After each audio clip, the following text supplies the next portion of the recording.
Bună seara! Continuăm emisiunea cu malpraxisul medical împreună cu domnul avocat Cristian Bărcan. Vom discuta în a doua parte a emisiunii despre modalitatea concretă și situațiile concrete în care cei care sunt în situația de a apela, de a fi nevoiți să apeleze și de a suporta un malpraxis medical, să obțină o recunoaștere a acestui lucru și, bineînțeles, și o compensare a prejudiciului care le-a fost adus. Domnul avocat, avem o persoană, suferă un malpraxis medical. Ce trebuie să facă el concret în momentul în care are o asemenea, suferă o asemenea consecințe asupra propriei persoane sau celor responsabili? În aceste cazuri, practic, putem discuta de două situații. Situațiile în care, din păcate, sunt cele care privesc un deces și de obicei când discutăm de un deces care nu poate fi, sau cauza acestui deces nu poate fi stabilită în mod concret, atunci trebuie sesizate organele de poliție, implicit spitalul sau personalul medical. Cine sesizează acest lucru? Asta vreau să spun, personalul medical ar trebui, sau cel puțin conducerea spitalului. Adică chiar cei care sunt vinovați de, dacă ar fi cazul, chiar cei care ar fi vinovați de acest lucru. Exact. Cine mai poate sesiza în afară de personalul medical? Victima, evident, da, să nu fie cazul unui deces și persoanele împuternicite sau care teoretic au un drept legal în ce privește persoana care a suferit. Deci moștenitorii legali sau tutore sau curator, dacă există cazul. Bun. Ok. Sesizează organele de urmărire penală. Bun. Se constată, în urma cercetărilor penale, că există avem de-a face cu o eroare medicală gravă care îndeplinește condițiile malpraxisului medical. Care sunt următorii pași? Sigur, evident, următorul pas este trage la răspundere în mod efectiv penal. Pe care o fac organele de urmărire penală. Dar mă refer la persoanele în cauză, cei care suferă consecința acestui malpraxis medical. Ce au ei? Ce posibilități au la îndemână? Care este pasul sau pașii pe care îi sfătuiți să-i facă imediat după ce se constată acest lucru sau chiar când au convingerea că există o asemenea situație? Cel mai recomandat pas și ca un prim pas ar fi angajarea unui apărător, adică a unui avocat, indicat ar fi și specializat în malpraxis. Evident că pe partea de urmărire penală și cercetare penală se poate angaja inclusiv un expert parte. Am înțeles. Domnul avocat, îi revenim imediat la și continuăm această idee. Avem prin telefon acum pe doamna dr. Aniela Bartoș, care am înțeles că este chiar membru în Comisia de Cercetare, fost ministru al Sănătății. Bună seara, doamna doctor! Bună seara! Am înțeles că faceți parte din comisia care cercetează asemenea cazuri?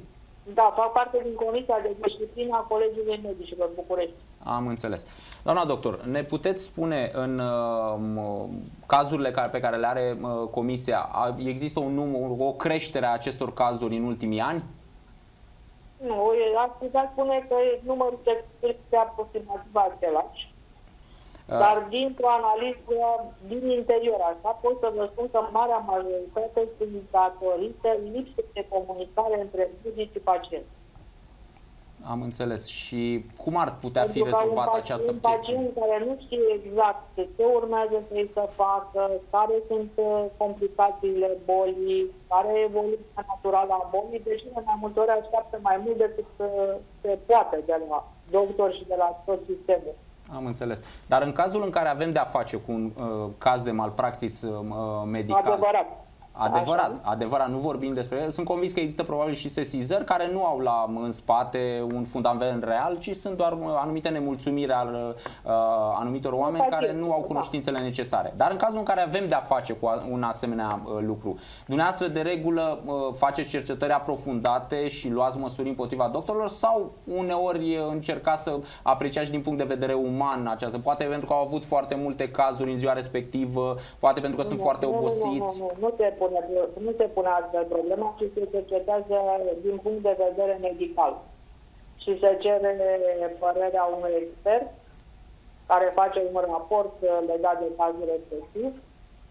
Bun. Iar de regulă, acolo unde se constată că e adevărat culpă medicală sau malpraxis, se dă sancțiune medicului. Am înțeles. Aveți sistemul legislativ românesc, credeți că împinge la malpraxis prin modalitatea concretă în care sunt reglementate atât relațiile de serviciu, dar și această lipsă de comunicare între doctor și pacienți pe care chiar dumneavoastră ați învederat-o mai devreme? Nu, eu cred că lipsa de comunicare este în primul rând. Și cum ar putea fi rezolvată această chestiune? Vorbim din punct de vedere legal, că la nivel uman nu e puțin probabil să putem să găsim o soluție. Dar din punct de vedere legal, credeți că există anumite propuneri sau anumite modificări legislative pe care ar trebui să le facă Ministerul Sănătății? Din cunoștința mea, există o lege a malpraxisului care a fost pusă pe site în discuție publică și care aduce modificările necesare în acest sens. Bun. Și care apreciați dumneavoastră că este viitorul medicinei în situația în care avem de-a face, iată, cu un exod destul de mare a medicilor în străinătate și totuși cu un nivel, din ce spun cei care se pricep, cu un nivel mai mic al pregătirii medicale față de ce era în trecut? Suspendat. După părerea mea, nu ține de finanțare sau de salarii sau de lucruri de genul ăsta. Din tot ce am discutat eu cu colegii care au fost plecați și au întors, plecarea este indusă de condițiile de muncă. Bun. Atâta timp cât medicul trebuie să se ocupe de cu totul altceva decât actul medical, trebuie să se ocupe și aducă materiale și ce trebuie pentru desfășurarea în condiții. Dar condițiile de muncă nu țin de infrastructura? Mă scuzați. Condițiile de muncă. La un moment dat ei pleacă. Doamna doctor, condițiile de muncă nu țin de infrastructura pe care o au la dispoziție, infrastructură care este pusă la dispoziție de către spitale, bineînțeles cu ajutorul Ministerului Sănătății. Nu ar trebui făcut ceva în acest sens? Nu credeți că ar trebui, poate... E clar că e o chestiune de finanțare, poate că nu este bugetul suficient de mare la Ministerul Sănătății care să acopere și aceste chestiuni, dar nu cumva ar trebui găsite mijloace alternative de către fiecare spital în parte și chiar și de către doctor, că până la urmă spitalul ia deciziile de către conducere care e compusă din doctori. Eu pot să vă spun din punctul de vedere al meu și vorbesc în telefon personal. Ca să meargă secția pe care o conduc, fac eforturi supraomenite să aduc și să reușesc să am sponsorizări pentru tot ce trebuie pentru bolnavi. Ați avut cazuri de malpraxis medical pe care le-ați constatat direct? La mine în secție n-am avut așa ceva. În spital sau mai fost. Bine, vă mulțumesc, doamna doctor, o seară plăcută și vă mulțumim pentru intervenție. Domnul avocat, deci ați observat un punct de vedere destul de interesant. Avem de-a face cu o subfinanțare a activității medicale, iar doctorii sunt nemulțumiți datorită condițiilor de lucru. Condițiile de lucru credeți că pot influența anumite erori medicale? Condițiile de lucru, într-adevăr, pot influența mai degrabă prevenția sau diagnosticul, tratamentul în situația în care un spital nu este destul de echipat din punct de vedere tehnic, ar trebui să solicite transferul către un spital și, de fapt, este și o obligație legală în acest sens, către un spital mult mai echipat. Sigur, nu toate spitalele sunt slab echipate sau nu au echipamente speciale. Haideți să revenim puțin la cazul de la care am început discuția și emisiunea. Avem de-a face cu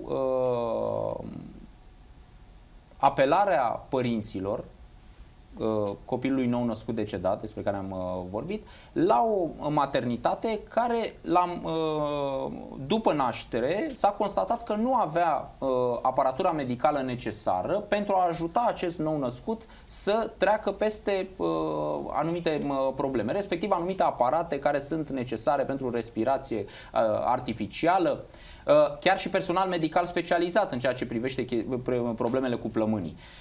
În această situație, credeți că personalul medical sau chiar spitalul este răspunzător pentru această situație? Pentru că am uitat să vă pun o întrebare și v-aș ruga să răspundeți la această întrebare după ce vă pun o altă întrebare.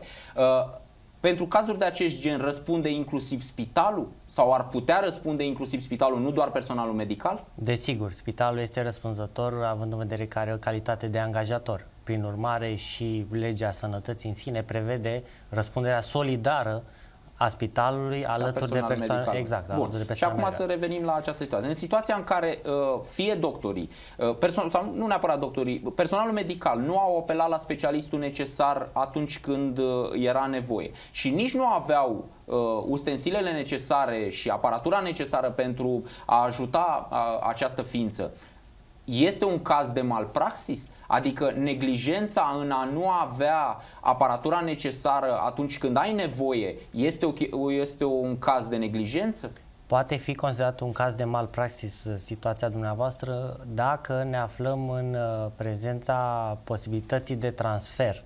Respectiv, dacă pacientul era într-o stare în care putea fi transferat fără a-i se pune în primejdie de viața, atunci, într-adevăr, se poate discuta de o culpă pentru că nu s-a întreprins transferul în sine. Bun. Dar dacă în situația dată doctorul a chemat de-abia peste 3 zile un doctor specializat în plămâni care să consulte și să își exprime o părere cu privire la ce ar trebui, iar în momentul în care a venit doctorul specializat în plămână, acesta a spus: în acest moment nu mai am ce să fac, trebuia să mă chemați imediat după naștere, la câteva ore după naștere. În această situație avem de-a face cu un malpraxis?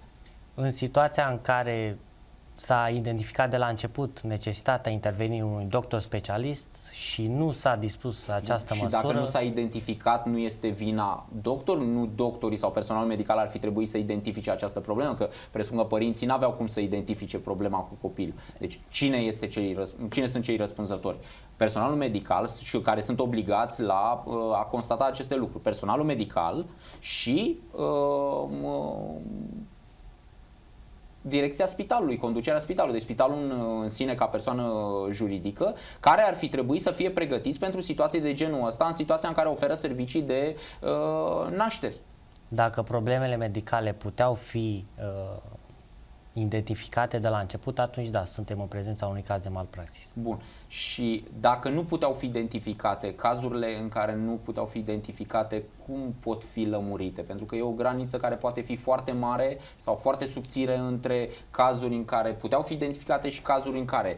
Presupun că primul lucru este că se face o expertiză medico-legală care va constata aceste chestiuni. Dar după ce se trag concluzii expertize medico-legale, concluzia dacă putea fi identificat sau nu, cine o trage? Tot prin expertiză sau o va trage în urma dacă cumva părinții în cazul dat vor apela la, eu știu, plângere penală sau plângere civilă sau procedură administrativă? Expertiza judiciară în cauză va fi singura care va putea trage concluzia dacă există sau nu o culpă medicală a personalului, având în vedere că este practic o expertiză creată de către specialiști, de la medici legiști, evident de la Institutul Național de Medicină Legală, fiind de asemenea singurul institut care este în măsură și are atribuțiile necesare să întreprindă astfel de expertize, cazurile de malpraxis. Bun. Dar exact. să punem problema și din punct de vedere al medicului, pentru că am privit aproape toată discuția a fost din punct de vedere al pacientului. Dar să vedem din punct de vedere al medicului. Dacă medicul săvârșește, motivarea e puțin importantă. Dacă săvârșește o culpă, o eroare medicală care îndeplinește toate condițiile malpraxisului medical, ce ar trebui să facă el în momentul respectiv? Adică să ia poziția piticului din grădină și să nu facă absolut nimic? Sau, din contra, ar trebui să facă în baza jurământului pe care l-a depus în momentul în care a devenit medic sau este cadru medical, în momentul respectiv ar trebui să facă ceva? Dacă răspunsul este da, să ne spuneți și ce anume. Sigur, ideal și situația ideală ar fi ca doctorul sau medicul care a săvârșit un malpraxis să intervină într-un mod activ și nu într-un mod pasiv. Vedem ce se întâmplă dacă pacientul sesizează un organ sau nu. Ce ar putea să facă medicul, așa cum zicea și doamna Bartos, și în primul rând ar trebui să comunice. Pentru că într-o operație mai complexă sau în anumite tratamente sau boli sau diagnostice există situații care pot apărea, complicații și așa mai departe, care evident nu pot fi identificate de la început. Și atunci prima dată ar fi să comunice în mod real cu pacientul sau Această reprezentanții. comunicare în mod real înseamnă până la urmă ca medicul sau personalul medical